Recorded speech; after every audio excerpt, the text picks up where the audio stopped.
Sometimes workers can make such an incredible acquisition that nobody ever thought it could happen.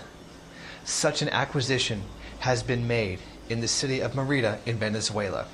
Workers who have gone without pay for months have stepped up and taken the means of production from two newspapers. Workers in Venezuela have collectivized and taken the media from the bourgeoisie.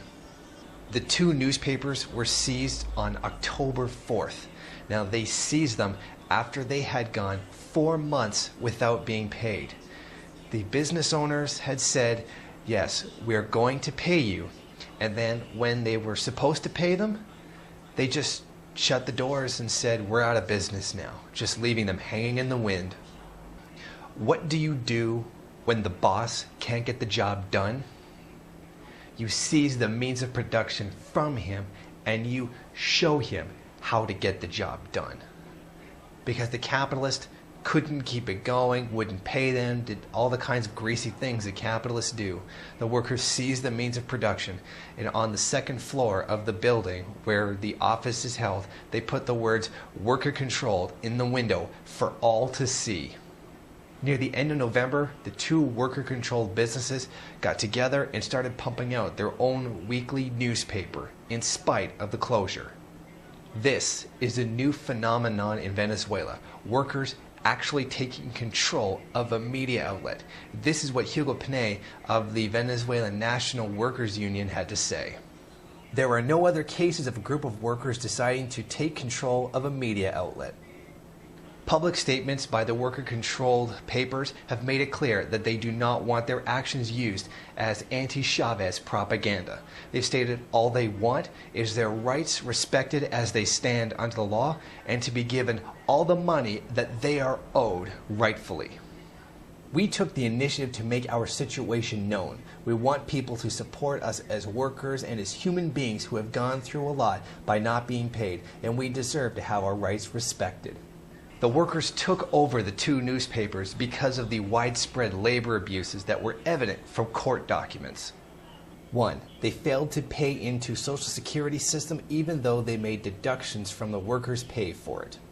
2. They stopped paying into workers' retirement funds.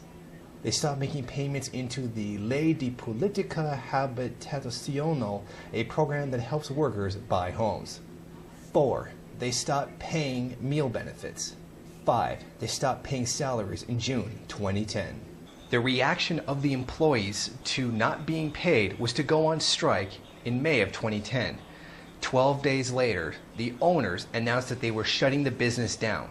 Now, a representative of the owners said that they would be willing to pay the employees 25% of what they were owed if they quit their jobs. The workers responded to this insult to the working class by seizing the means of production from the boss. Immediately, the workers began barricading themselves inside the offices, sleeping in shifts in order to make sure there were always people there occupying the building.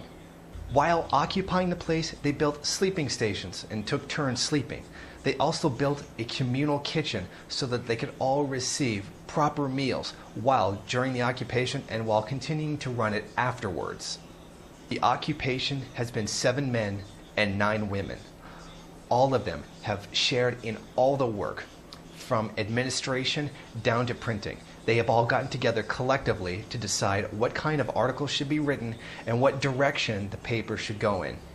They have also established the budget and paid themselves a meager wage while operating the place. Students from the Bolivarian University of Merida had also come down to the paper, volunteered their services to write articles, and have also gone out selling the newspapers. The president of the Merida State Legislature put together a fund and helped advise for legal matters for the new paper. Also, the National Association of Journalists, who said that they were pro-Bolivarian revolution, have strangely remained quiet on the situation, offering almost no statements whatsoever on the situation. The head of the paper, Edgar Sanez, has come forward and asked Hugo Chavez and the rest of the government for help with their newspaper. We are asking the government to step in and solve this problem. We are hoping that they will help us economically so that we can go on with the production of the paper, secure our work, and get the wages owed to us. The workers have contacted the Ministry of Communication and have asked for assistance in dealing with the situation. It's up to the government now whether they will receive that assistance and continue being possibly the only mainstream worker-owned media. We are sure we will get the support we need at a national level. If you want to see a real revolution, come here, where the workers have taken over and will not leave until their rights are respected, where workers have taken over a media outlet for the first time here in Venezuela. This is how it's done.